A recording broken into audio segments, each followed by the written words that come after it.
Good evening. My name's Andrew Bridgen. I'm the Independent Member of Parliament for North West Leicestershire, and I'd like to welcome you to this specialist webinar for the Channel Islands. I've been an MP since 2010, and I've led the charge in the UK Parliament, raising concerns, legitimate concerns about the safety and efficacy of the COVID-19 vaccines and the worrying trends in excess deaths in the UK and around the world since 2021. This evening, we've got an expert panel to be proud of, and we're making their contributions.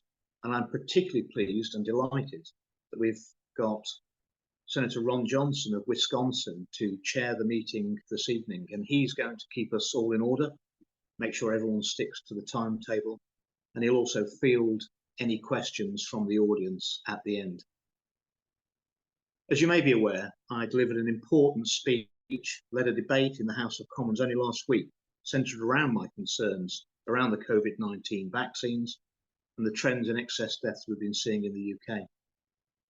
This should also be of interest to our Channel Islands and also people around the world. And for that reason, given the lack of focus and attention the issue of vaccine harms is received in the Channel Islands, this call has been arranged with invitations extended to members of local government in both Jersey and Guernsey, and also invitations have been sent out to all local GP practices in the Channel Islands, and also the local media.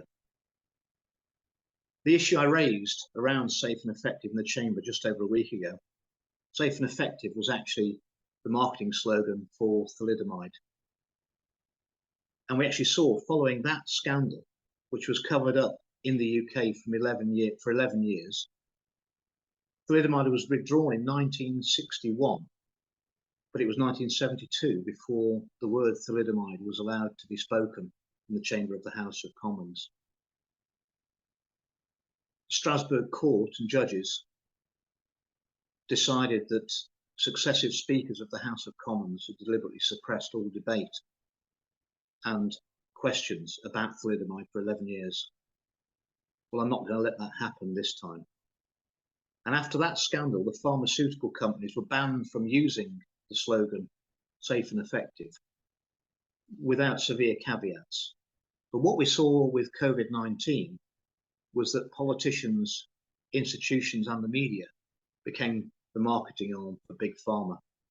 And the people were hypnotized by safe and effective in our nation and around the world. And I wish they were safe and effective.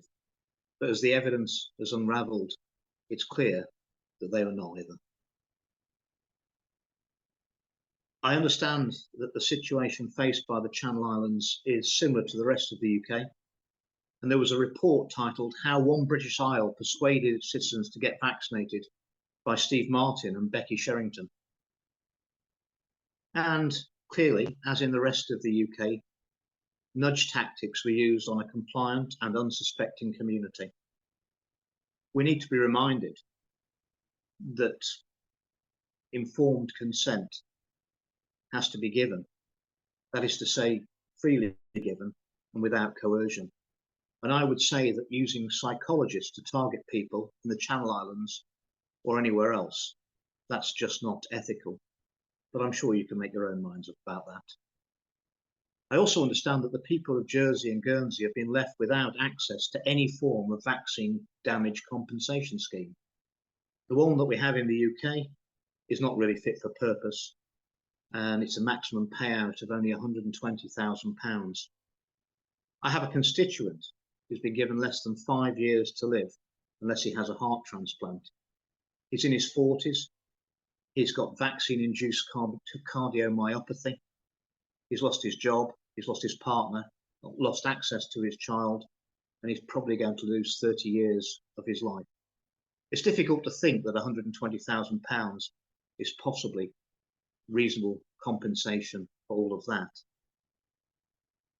The safe and effective narrative has been pumped out in the Channel Islands and around the world. And people have been left on the scrap heap in one of the wealthiest parts of the British Isles. And that's just not acceptable anywhere. I'm also advised that, like many locations around the world, it's been very difficult for medical professionals to speak out about what they've been seeing in their clinics since the vaccine rollout. Many are saying that they've been silenced, and this is of grave concern in the Channel Islands as it is elsewhere. Public health requires that medical professionals are free to raise the alarm when they become aware of any issues that impact that public health, such as medical interventions.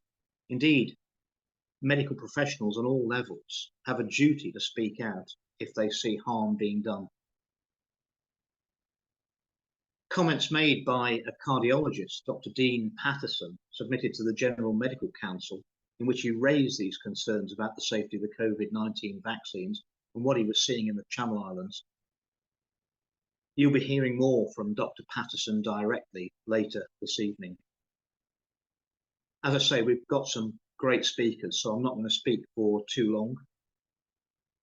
So lastly, I'm going to talk about statistics, and that won't take long in the Channel Islands, because we actually haven't got any statistics for the Channel Islands. And if we were to have detailed statistics of the state of health of the Channel Islanders post-vaccination, that would be extremely helpful to uncovering exactly what's been going on.